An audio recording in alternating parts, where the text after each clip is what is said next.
Everybody, my name is Max. I have a car rental fleet in Arizona. I have just under 50 cars right now, a mix of like medium class, $20,000 to $30,000 cars, and then some higher end exotic stuff. As you can see behind me, we have a 14 Maserati, which is a vehicle partner, and then a 2022, I think, Hellcat. So I just want to talk about how I started, how I grew it, where I'm at now, and kind of the next expansion for the business. It started about 3 years ago. My brother came to me with this TikTok of this guy that had a slingshot, and he's making all this money on Turo. And at the time, I had some cash saved up. Me and him both did, and we wanted to invest in something, and we kept thinking, oh, real estate. But you know, your kid, you have 20 grand, 15 grand, like there's no real estate you can buy with that amount of money. FHA loan maybe, but you know, we just weren't there yet. So we're like, well, you know, this is a good idea. I saw the video, I'm like, this is genius. We can make cash flow, we can make money, we just have to buy cars. It was pretty quickly after that. I mean, it was like a week after that we bought our first car, and it's the same car from that video, funny enough.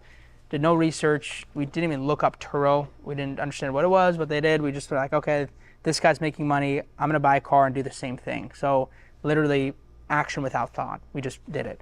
And we bought the first one, and it did okay. I mean, it's a slingshot, so it's like top down at all times, black seats, dark exterior. And we got it in probably like March or April, which was just before summer. And summer here, I mean, it's 120 degrees at the on the hot days. So it was a car that people don't really want at all times, and even then it was a manual, which means even less people want it. So it did okay. I mean, I would never buy another one just because how much it costs versus how much it made. It didn't make sense. So we owned that one for about 6 months, during which I put my personal Ford Fusion on there, which was making just as much, and the car's worth half the amount. So I was really excited about that. So once I put mine on there and we saw some growth, I was like, well, let's just buy another one. So we bought a $5,600 Fiesta. That was our bread and butter. That thing was amazing. And then we bought a $10,000 Fiesta that had like 27,000 miles. Then we bought another Fiesta. Then we bought a Focus. Then we bought this. Then we bought that.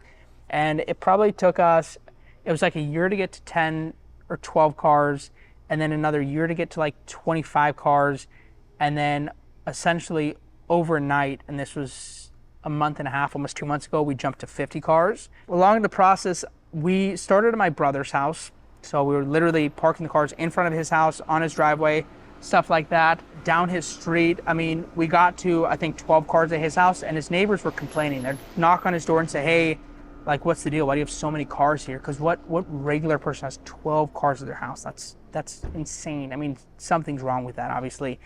So we'd move them around the neighborhood, try to keep them discreet, but like, it's tough. I mean, he was running it full time. He had another job. I had another job, but we're just kind of both managing it. And then we get to like 15 cars, and we're like, we can't be at his house anymore. Like, there's just not enough room. So we found an office space that was pretty close to the airport. It was like 10, 12 minutes north of the airport. It's in this dumpy commercial complex.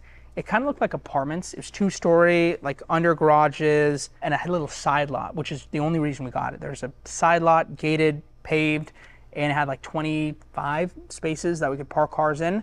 We put a security camera up. We rented it out for a year, 1 year lease at $1,900 a month for the inside, which had 3 offices. It was like 850 square feet. And then the parking lot, which was 25 spaces. When we got in there were homeless people there every single day, like sleeping in, well, first off, the yard that we had rented, like the secure gated place, there's like homeless people that like sleep in there. There's like needles. There's just so many disgusting things. There's a couch in there that people were sleeping on. Like it was pretty much like crackhead / homeless central. So we gated that up right away, and we forgot about, there's like a little opening in the side of the gate, and we didn't think, okay, we need to board that up. We just left it.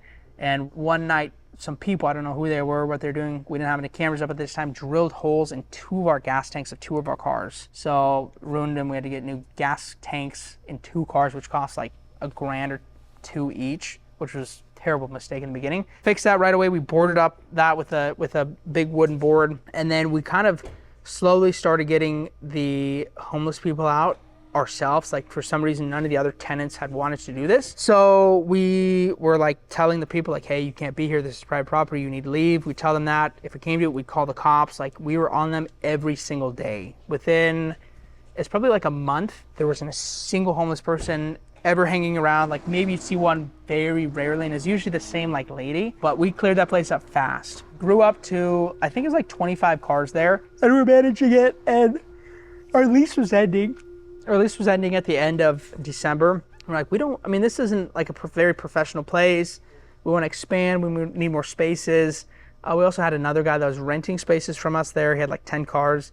And it wasn't that it was too full, but it was like we wanted something more professional, closer to the airport. I mean, we just wanted better. So I had a guy that I knew at the time. He had a company called Embark Motors. It was here, and it was just 15 minutes south of the airport, so it was actually farther. He's like, you know what, when your lease ends, just come move in with us. So we came up with terms. We would help manage it. He would sell courses because we were working on courses at the time, and we just split costs. So we split the operation costs, split the employee costs. Made sense. I mean, completely made sense.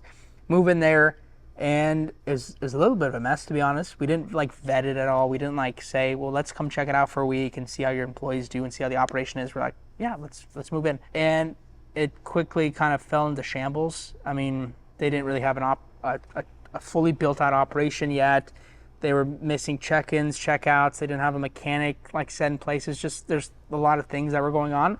So within, I think we moved in there January 1st. It wasn't until like February, the end of February. So we lasted 2 months there. The guy that was running the company, that built it up, I mean, he built a pretty good sized company, just shut it down overnight. I mean, I created another video about this. It's on my channel, but this guy literally overnight, it's probably about a week process, but in one single decision, in 1 second, he decided, I'm gonna shut this company down.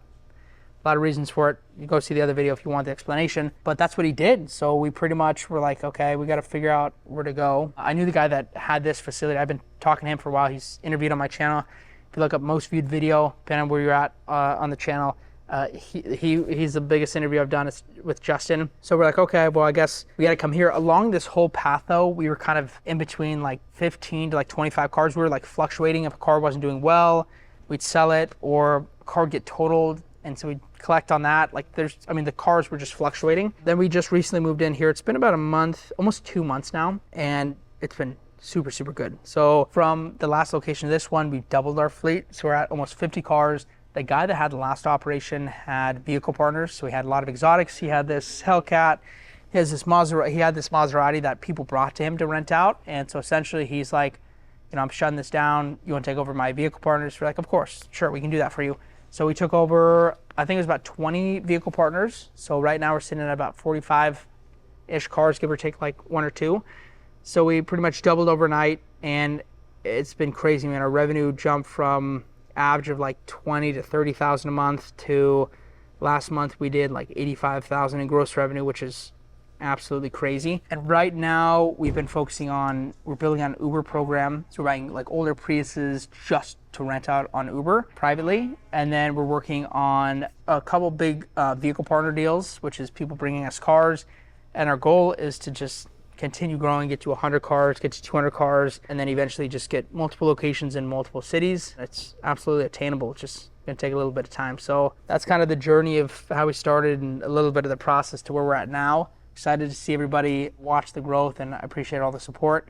So thank you for watching, and I hope to see you in the next video.